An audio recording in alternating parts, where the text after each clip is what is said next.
So good day everyone. Today our team will present our project entitled Next Sentinel Predictive Maintenance for Machine Longevity. This Python-based system simulates how predictive maintenance work in industries like manufacturing, utilities, and transportation. First, what is predictive maintenance? It's a method that uses sensor data to detect problems in machines before they fail, helping industries reduce downtime, save money, and increase safety. So the goal of our program is to track runtime, temperature, and vibration of machines. Next is store machines data, alert users when machine values exceed safe limits, and simulate real-time monitoring of machines. This system is divided into 7 menu options, allowing the user to add, update, delete, and monitor machines interactively. Now, let's begin with the Show Menu function. This function simply prints the main menu for the user to choose actions. Each number corresponds to a function. For 1, add machine. 2, update machine info. 3 is delete machine. 4, view machines. 5, check maintenance alert. 6 is live update protocol. And 7 is for exit. Now, let me call on Nicole Andre Galit for the add machine function. Calculating function is a Python function designed to interact with the user and gather essential details about the machine before storing them in a dictionary. It begins by prompting the user to input the machine name, which is converted to uppercase using the upper function method to ensure consistency and avoid issues in letter keys or extra spaces. After collecting the name, the function checks whether the machine exists in the machine dictionary. If the name is found, the function informs the user that the machine already exists and exists without adding the machine to the system again. Next, the function asks for the machine type, again converting it to uppercase to maintain consistency.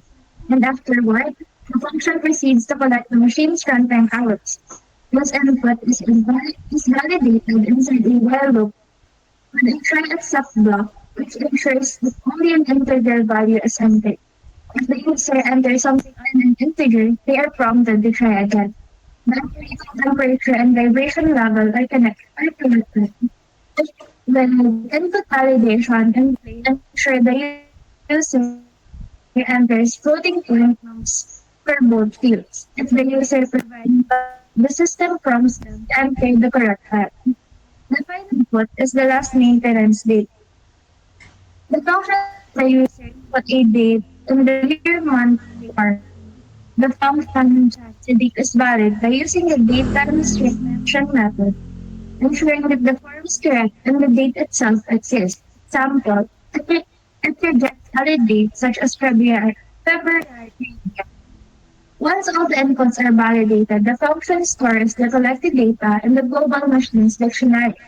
Using the machine name as the key, the corresponding machine details, including the type, runtime, temperature, and vibration, and last maintenance date, are stored in nested dictionary.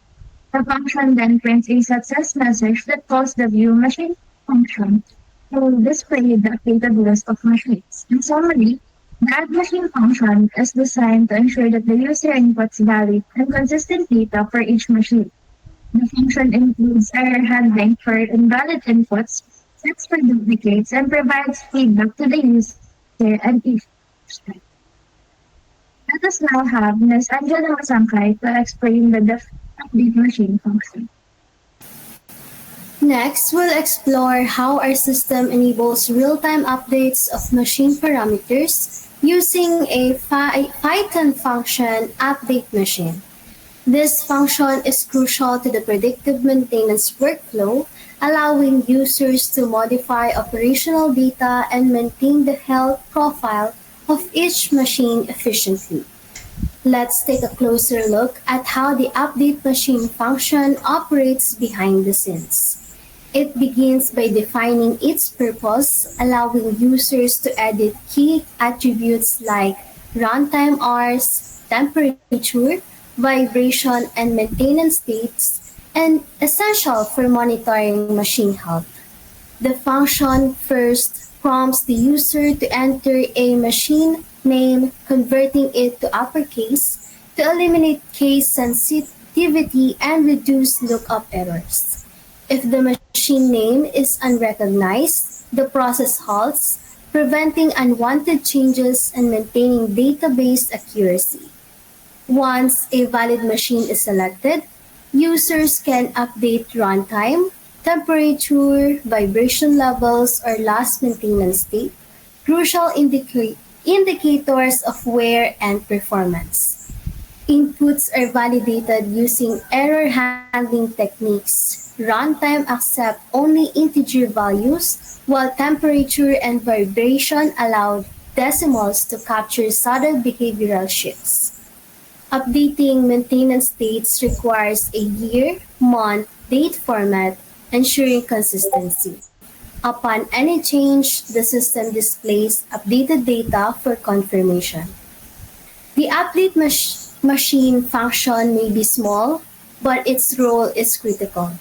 By allowing fast, accurate updates to machine records, it powers the analytics that keep Mech Sentinel running. Each correct input supports predict- predictive models that prevent failure and prolong asset lifespan. This function helps the system to deliver data-driven maintenance, reliable, responsible, and ready for future. Let us now have Miss Angelica Rivera for the discussion of def delete function. I'll now be explaining the function called delete machine. This allows the user to remove a machine from the system. This line defines the function named delete machine function, and it's designed to remove a machine data from our record. For step 1, ask the user for machine name. This line asks the user to type the name of the machine they want to delete. The open and close parenthesis function converts the input to uppercase, so it matches the format we used when adding machines earlier. This avoids case sensitivity errors. For step 2, we need to check if the machine exists. This condition checks whether the machine name provided exists in the machine's dictionary. Next is if the machine exists, delete it. If the machine is found, this line deletes the entire entry from the dictionary using Python's delete statement. A confirmation message is displayed so the user knows the machine was successfully removed. After deletion, we immediately call the viewMachine function to show the updated list of machines. Next, if the machine doesn't exist, or if the machine is not on the system, we inform the user with a message, machine not found. Then we still call viewMachine to let the user review the current machine list. In short, this function allows user to safely delete a machine from the system while providing feedback and transparency after every action. It is important because outdated or incorrect machine records can lead to confusion. So this function keeps our data clean and up to date. Now, let me call on John Gabriel Adahar for the viewMachine function. The viewMachine function displays all machine records stored in the system. If no machines are found, it prints a simple message.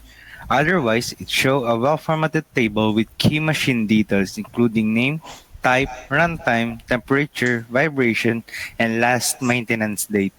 Each entry is formatted for clear, easy reading, making it convenient for users to monitor equipment status at a glance.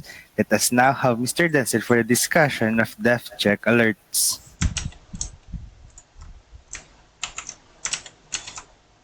Thank you, Miss Adar, Mr. Adar.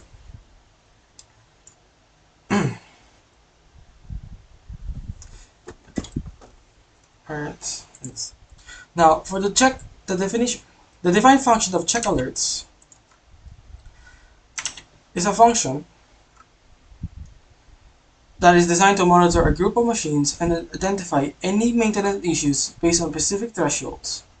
It begins by displaying a header and then loops through each machine stored in a dictionary, called machines. For each machine, it checks whether the runtime hours exceed 1000, the temperature rises above 80 degrees, or the vibration level goes beyond 5. If any of these conditions are met, it collects the corresponding alerts and displays them alongside the machine's name and last maintenance date. After all machines are checked, if no alerts are found, it confirms that all machines are operating safely. Finally, the function prompts the user to choose whether to initiate a live monitoring protocol or skip it. Based on the user's input, it either runs the live update or calls a function to view machine details. This function helps ensure early detection of maintenance issues and allows interactive control over monitoring. Now moving on to, once again, Gabriel Adahar for defined function overvive and overheat. The overvibration and overheat functions are alert protocols that activate when abnormal machine conditions are detected. When the system detects excessive vibration, the overvibration function triggers. It prints a clear warning message along with a visual alert to notify the user and starts the stopping protocol. Similarly, when the system detects a high temperature, the overheat function is called. It also displays a bold warning and initiates the stopping procedure to prevent further damage. These functions play a critical role in protecting machinery by immediately alerting operators and stopping operations before failure occurs. Let us now have Mr. Nixus Domingo for the discussion of DEF Live updates. Thank you, Mr. Gabriel Adahar. Now, the live update function, represented by live underscore updates open and close parentheses, is a core part of this system, enabling real-time simulation of machine monitoring for either temperature or vibration over a specified number of hours. It begins by asking the user to input the machine name and ensures it exists in the machine dictionary, in which the names are converted to uppercase to maintain consistency. If the machine is not found, it exits early with the message. Next, the function prompts the user to select the monitoring parameter, either 1 for temperature or 2 for vibration. Any input outside of these options is considered invalid and function exits. If a valid choice is made, the user is then prompted to input the number of hours for which the live monitoring protocol should run. This value is expected to be an integer, and if valid, it is immediately added to the selected machine's total hours of runtime, reflecting that the machine continues to operate during monitoring. Then, a loop begins, running once for each hour specified. For each hour, the user is prompted to input a new reading, either temperature or vibration depending on the earlier choice. The new reading is compared to the machine's current stored baseline value for that parameter. If the input reading exceeds the baseline, a corresponding warning function is triggered, which is overheat function for temperature and overvibe function for vibration. These functions print alert messages and simulate an emergency stop. When this happens, the loop breaks, stopping further monitoring for that machine. The try and accept block ensures that if the user enters an invalid reading, the system catches the error, informs the user, and lastly skips to the next hour rather than crashing. After monitoring loop concludes, either naturally or due to an alert, the system calls check alerts function to evaluate all machines again for any new issues, followed by a final call to view machines function to display the current state of all machine records. This design simulates how live monitoring might work in real industrial setting, helping users to detect and respond to unsafe conditions promptly. Now to explain the last part, which is the main loop of our system, we have once again Miss Angelica Rivera. Now, I'll be explaining the main loop of our predictive maintenance system. This is the core that connects all the function and make the system interactive. First is the define choices. This function is named choices. It controls the whole program by showing the menu and allowing the user to select an action. Next is while true. We use a while true loop to keep the program running continuously until the user chooses to exit. This line calls the show menu function we explained earlier. It displays the list of available options. Next is the user choice equals input or enter your choice 1 to 7. This line asks the user to input a number between 1 and 7 to select an operation. The following lines use if-else condition to perform specific action depending on the user's input. If the users enter 1, it calls the add machine function to add a new machine to the system. For option 2 allows the user to update existing machine information. For option 3 deletes a machine from the system based on its name. For option 4 shows all machine and their details. For option 5 we have check all machines for maintenance alert and warns the user if any values exceed safe limits. For option 6 we have activates the live monitoring protocol for temperature or vibration tracking. Next is when the user selects option 7, the system shows the latest machine data one last time, displays shutdown messages, and exit the loop using the break statement. For the invalid input handler, this else condition handles incorrect inputs to ensure the user stays within the allowed menu options. Finally, this line actually calls the function starting the system. Our predictive maintenance system in Python uses conditional logic, loops, and validation to create a real-time tool for monitoring machine health.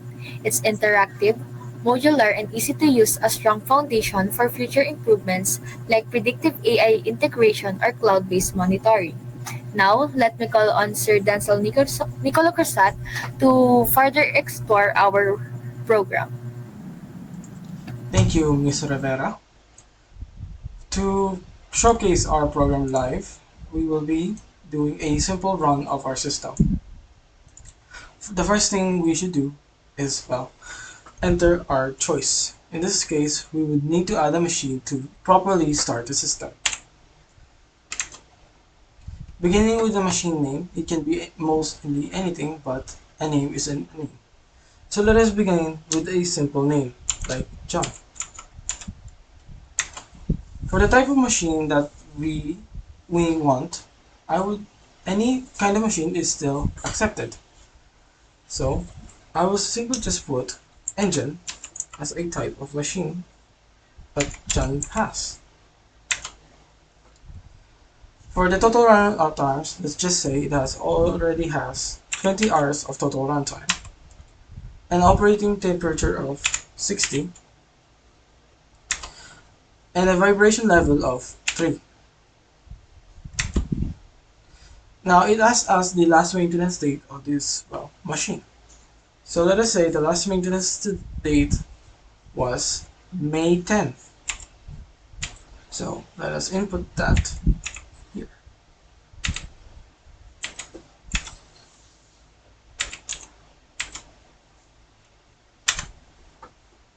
Now it tells us John has been added successfully to the system.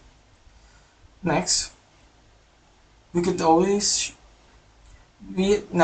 update machine info. Let's say that we have inputted the wrong info on John.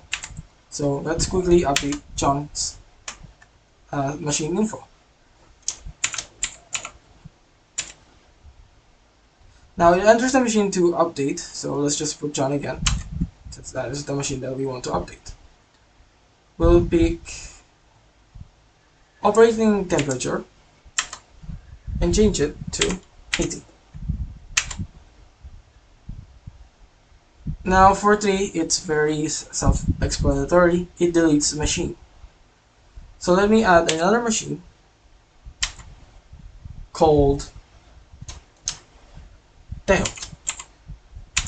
Now Teo is a turbine that has a total runtime hours of 800 or 890 and has an operating temperature of 88 and a vibration level of 4 and has been last updated this 2024 May 8.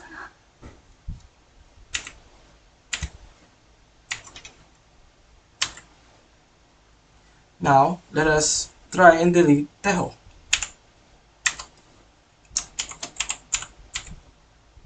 After we input 3, it asks us which name of the machine should we delete. So Tejo is the item we want to delete, so we delete Tejo. Now it tells us that Tejo has been deleted and Tejo is gone from the list. Now for view machines, it's simple.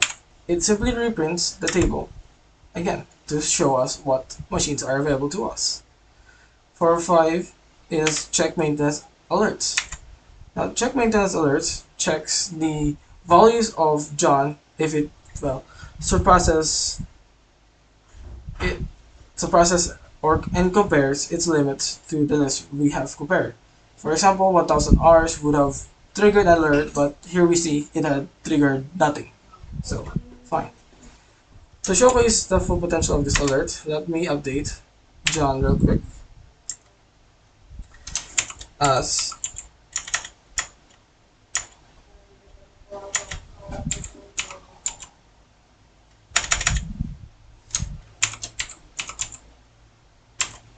and update John to a threshold that would alert the program. I do remember that the runtime hour limit was 1000, so let us see if 1200 triggers it.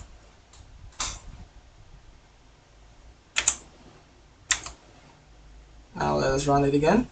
As you see, the alert has worked. It has told us that run alert for John has run exceeded 1000 hours. And now it asks us if we want to run a live monitoring protocol.